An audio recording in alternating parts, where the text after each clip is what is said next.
después de la señal, cada vez que Jesús hace una señal, después viene la enseñanza. Jesús no hace una señal por hacer exhibicionismo. Después de la señal, casi siempre hay una enseñanza, una exhortación. Y es lo que va a comenzar Jesús de ahora en adelante, fruto de esa señal que ha manifestado ante los ojos. Bien, entonces la exhortación de Jesús, ¿cuál va a ser? Crean en Dios. Ese es el fundamento de la vida cristiana. El fundamento de la vida cristiana es confianza en el Señor, confianza en Dios, creerle a Él, en cómo lleva la historia, ante lo que pasa, confianza en Dios ante las cosas que pasan, confianza ante Dios, ante las adversidades de la vida. Cuando te pasa algo, confianza en Dios. Cuando hay éxito, confianza en Dios, confía en Dios. Siempre poner la confianza en Dios es saber quién es Dios y quién eres tú. A quien se le sube los humos a la cabeza, se olvida y cambia. Y se hace Dios y a Dios lo quiere convertir en alguien manipulado. Y entonces ahí viene la idolatría y ahí vienen los errores y ahí viene la impiedad. Y por eso Jesús dice, crean en Dios. Todo lo que pidan, siempre confiando.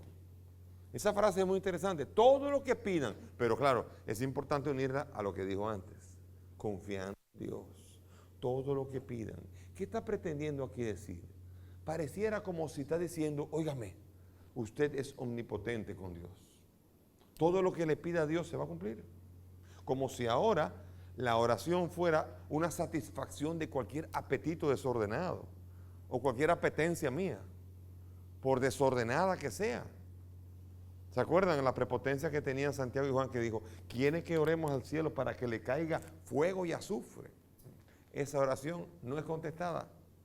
Porque esta oración no busca lo más importante, busca la satisfacción de apetencias. Entonces, ¿cuál es la finalidad de la oración? Buscar la voluntad de Dios. Esa es la finalidad de la oración. Encontrarse con la voluntad de Dios.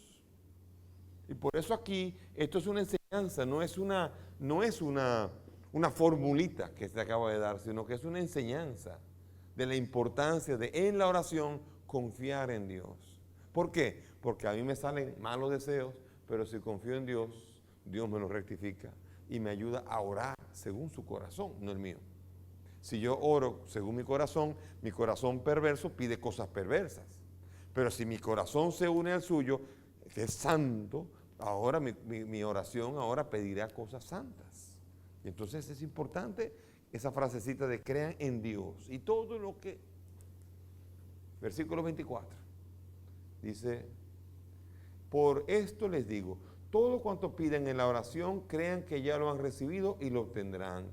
Y cuando se pongan de pie para orar, perdonen si tienen algo contra alguno para que también su Padre que está en los cielos les perdone sus ofensas. Aquí la fe está asociada con la oración de petición. Y aquí es importante entender que la oración es una oración que tiene que ver con la comunidad. No es mi deseo.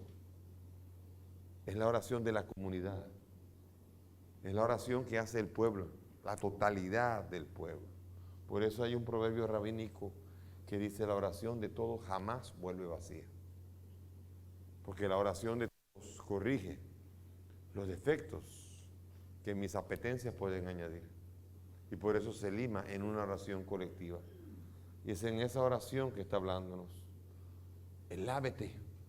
Entonces aquí dice, miren lo que dice aquí, en mi Biblia dice, creyendo que ya lo han recibido. Entonces eso es un error de traducción. El lábete es un aoristo, es un tiempo en el cual, es un tiempo que tiene que ver, hay un pasado, hay presente, hay futuro en griego, pero hay aoristo, que es un tiempo continuo. Ya lo están recibiendo, ya están comenzando a recibirlo. Ese aoristo está orientado hacia el futuro cuando uno lo analiza bien. Entonces la oración, porque si no, uno dice, bueno, ¿para qué voy a pedir? Si Dios ya me lo ha dado, ¿para qué ya lo pido? Y no es así. Yo lo pido y cuanto pido, yo comienzo a recibir. Comienzo a recibir. Y comienzo a recibir mucho más que recibir el objeto de lo que pedí, comienzo a recibir un corazón como el de Dios para pedir. como Dios espera que ellos pidan. Porque si no, no se haga mi voluntad, sino la tuya. Habría que preguntarse qué significa eso, sino una oración que me ayude a decir, Señor, lo que tú quieras. Lo que tú quieras es mejor que lo que yo puedo desear.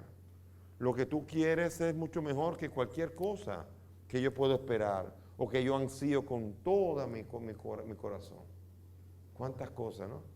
¿Cuántos deseos secretos? Ay, Señor, ¿cómo desearía que eso me lo diera, Señor? Mira, lo otro es lo de menos. Pero más, ¿cuántas cosas uno pide o desea?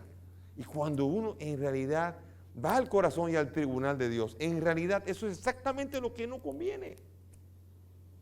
Y lo que uno a veces detesta o no quisiera, es a veces la medicina de uno. Entonces es aprender a hacer oración, para que uno no crea que ahora de repente, todo lo que pida.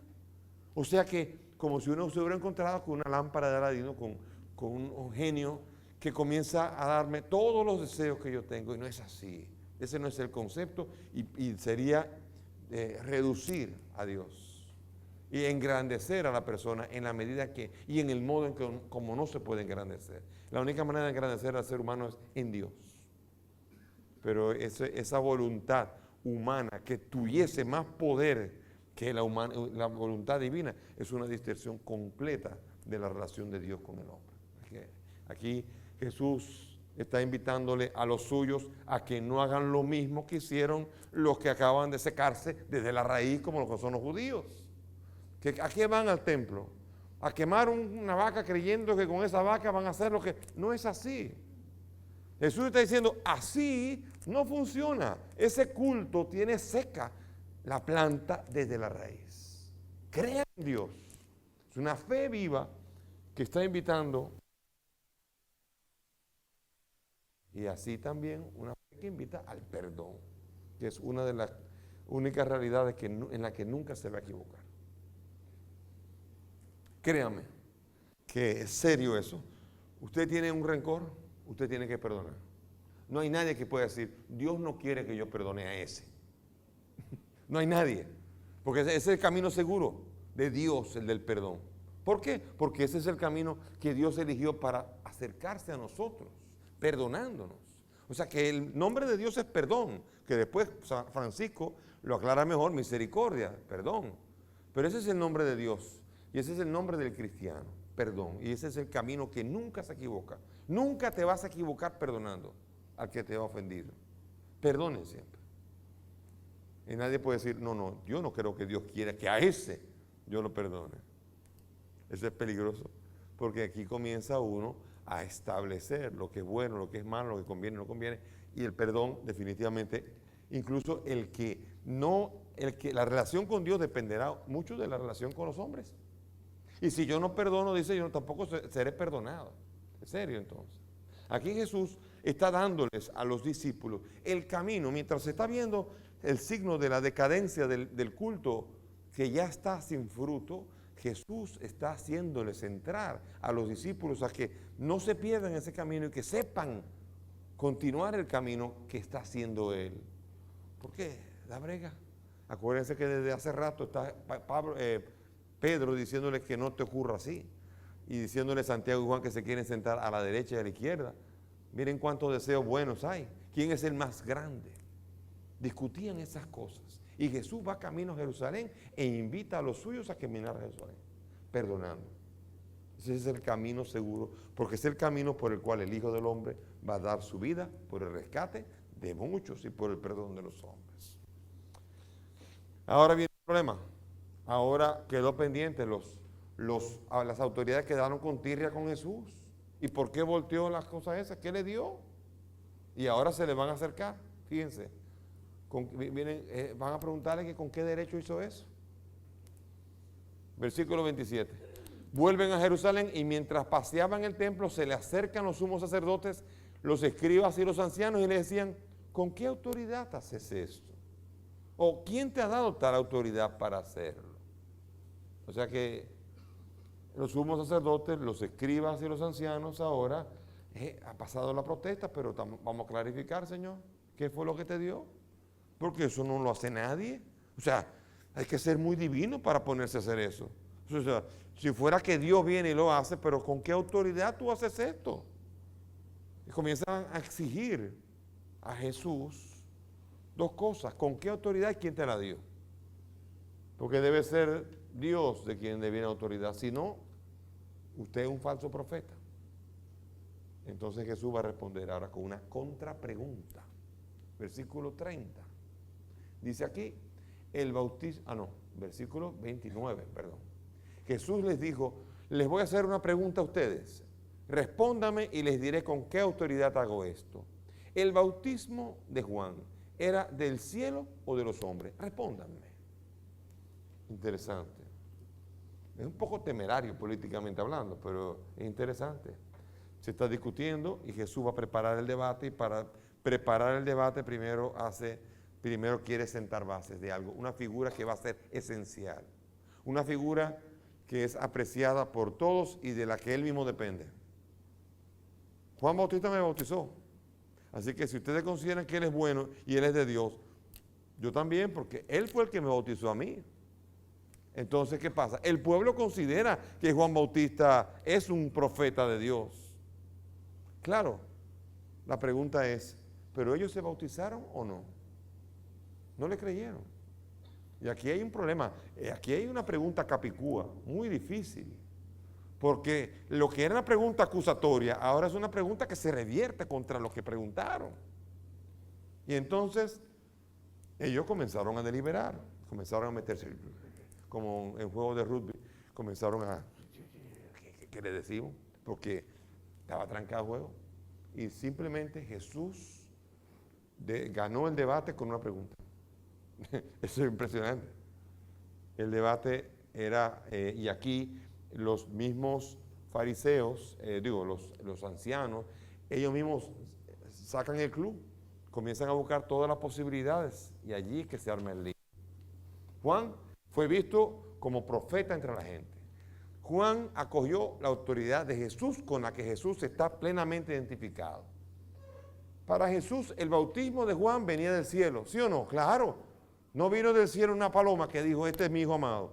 Venía del cielo, que no quiere decir del cielo, sino que quiere venir en nombre de Dios, era de Dios. Venía no de una realidad simplemente humana, venía de Dios. Y entonces la respuesta políticamente correcta le estaba dando la razón a Jesús. Si ellos dicen del cielo, se bromó. Porque le dice, ¿y por qué no se bautizaron ustedes? Y si dicen que no es del cielo, se lo va a comer la multitud que consideran que Juan Bautista. Ellos se sintieron derrotados y dijeron, no respondo. Y eso le da a Jesús el derecho a no responder también. Ganó el debate. Es como cuando hay en derecho un momento en donde dice, no más preguntas, señoría. Se acabó. Ya se acabó el debate. Versículo 30. No, perdón, creo que todavía. Sí, 31. 31 dice así. Ellos discutieron, si decimos del cielo, dirá, entonces, ¿por qué no le creyeron? Pero vamos a decir, de los hombres, tenían miedo a la gente, pues todos tenían a Juan por un profeta verdadero. Responden a Jesús, no sabemos, y Jesús entonces le dice, tampoco yo digo con qué autoridad. La simpatía que tiene el pueblo por Juan Bautista es el escudo de Jesús. Jesús se esconde, no se esconde, es la fuerza que le da. Ese, el profeta de todo el mundo, yo también bauticé, pero ahora no entiende por qué Jesús se bautizó de Juan Bautista. Uno dice, pero si no hacía falta. Y Juan Bautista le dice, ¿acaso soy yo que te tengo que, tú eres que me tienes que bautizar a mí? Déjalo así. Bautiza y ahora Jesús tiene esa baraja en la mano y le dice ahora, ¿y ahora? Yo fui bautizado por ese. Y no solamente esto, me dejé bautizar no por un simple rito, porque bajó el Espíritu Santo sobre mí. Y la voz del cielo que dijo, tú eres mi hijo amado. Así que no es un rito solamente, sino que él entró en la dinámica, como le dijo a Juan Bautista, hagamos lo que el Padre dice que tenemos que hacer. Porque es así la cosa. Él quizás no sabía que iba a tener que sacar eso ahora. Simplemente él, hombre de Dios, dice, hagamos la cosa como el Padre dice. Él sabe. Él se abandona al Padre y eso hace que muchas veces nuestro problema no salen bien porque queremos resolverlo por nuestro propio criterio, cuando a veces hay que decir, dejemos que Dios siga haciendo las cosas. Y después salen. Y después salen las respuestas, las soluciones y las decisiones adecuadas.